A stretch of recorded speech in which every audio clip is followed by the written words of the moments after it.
What's going on, math people? I know it's been a minute, but we're back and we're going to try this derivatives of inverses again because apparently sound did not want to cooperate whenever we did it the first time. So we're going to jump straight into this and we're going to run straight to example. Like I got the information laid out on the screen and I know that it can look really confusing. But I needed you to see this whole calculus perspective on the screen. So what I'm going to do now, before we jump into this calculus perspective, is some things from algebra that you got to remember how to do. So recall algebra concept for finding the inverses. To find the inverse, you must 1. Rewrite the function.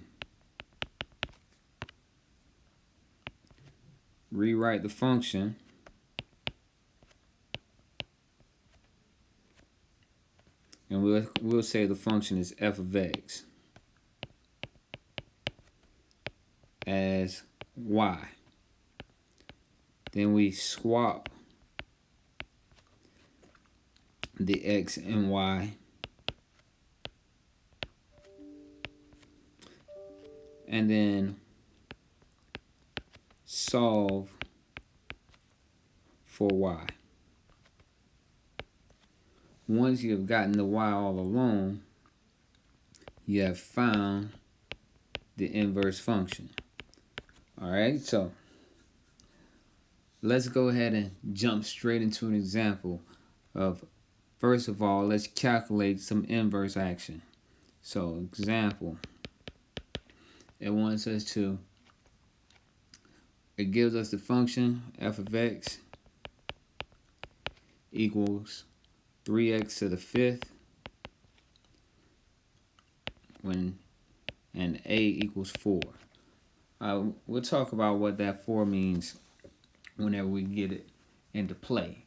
So first thing we want to do is part A, find the inverse function.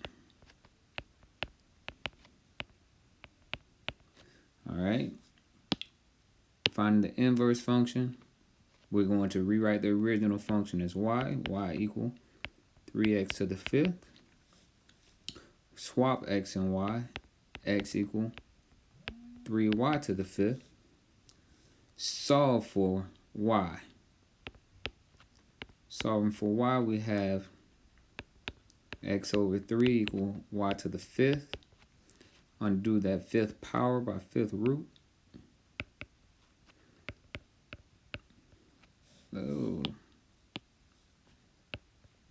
Equals y.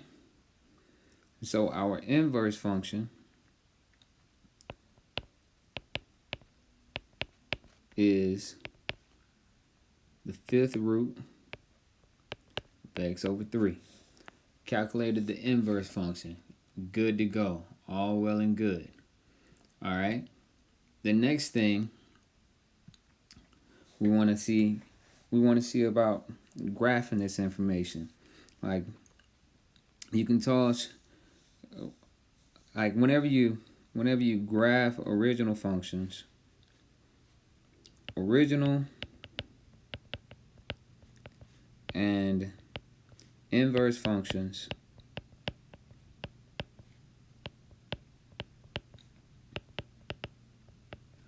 are symmetric to the line y equal x. So if we're going to graph this,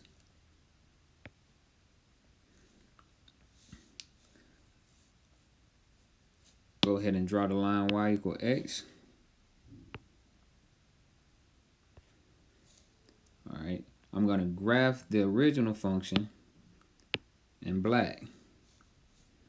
And the original function is a fifth root function. So it will look something similar to the cubic function. So it'll look something like so.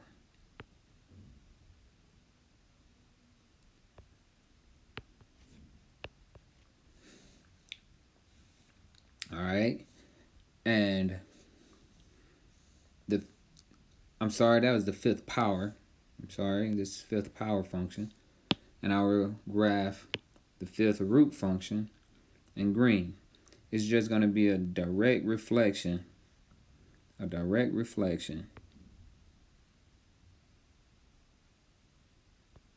a little something like that. Alright? And you can see that they look the exact same on opposite sides of that line y equal x. So the red is y equal x. The black is our original function, y equal 3x to the fifth. And the green is the inverse function, y equal fifth root. And that's just a rough sketch. I didn't do anything by true scale or anything, but feel free to toss that information into a graphing calculator to throw it out there. I just wanted you to see symmetry with something in front of you. All right, that's graphing. That's what happens whenever you graph the original and the inverse function. Now let's get down to the calculus portion. All right, getting down to the calculus portion of things. Let's say we want to find df dx. Finding df dx, that's just taking the first derivative of the original function. And we know f of x is equal to, it was 3x to the fifth. So df dx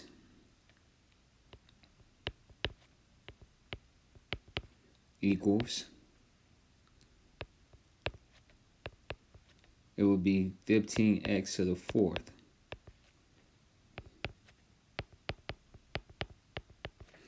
All right. We found df dx. Now we also want to find df inverse dx. And here's where the calculus portion comes into play. To calculate df inverse dx equals 1 over df dx, or just the reciprocal of it. So we'll plug in, that's 1 over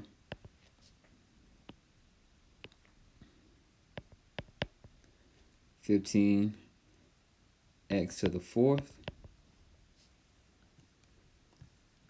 And since it gives us a particular value earlier, this is where that a comes into play.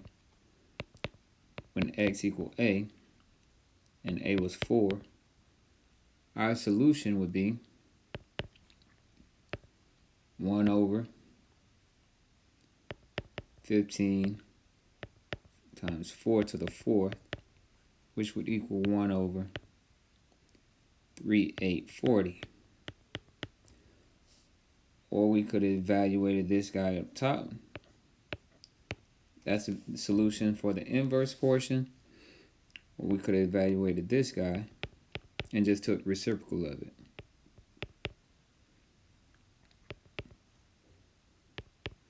And that would have gave us 3840. And the reciprocal of 3840 is 1 over 3840. That saves us some steps from having to go through and plug in what is the value of this f of x equal 3x to the fifth f4, and then going and calculating that, plugging it into the derivative. It takes out a whole lot of this hoopla whenever we focus strictly on the reciprocal. All right. the examples are pretty straightforward. We'll do one more example and call it a wrap. Okay. At least I hope they're straightforward. So we have example says let f of x equal 8x cubed minus 15x squared minus 6. Alright. And then it gives us an interval of focus. X is greater than or equal to 1.5. And it says find the value of the derivative of the inverse at the point